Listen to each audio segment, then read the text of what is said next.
బాపట్ల జిల్లా చిన్నగంజాంలోని శ్రీ సీతారామాలయాన్ని పర్చూరు శాసనసభ్యులు ఏలూరి సాంబశివరావు దర్శించుకున్నారు.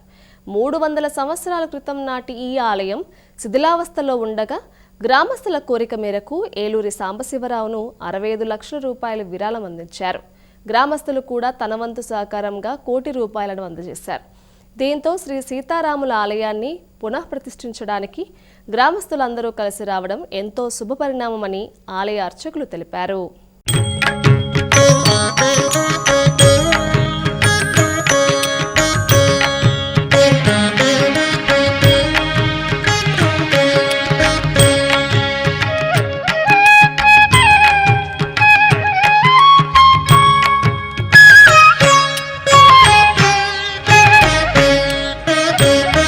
పంటూరీతి కొలువు ఇయ్యవయ్య రామా,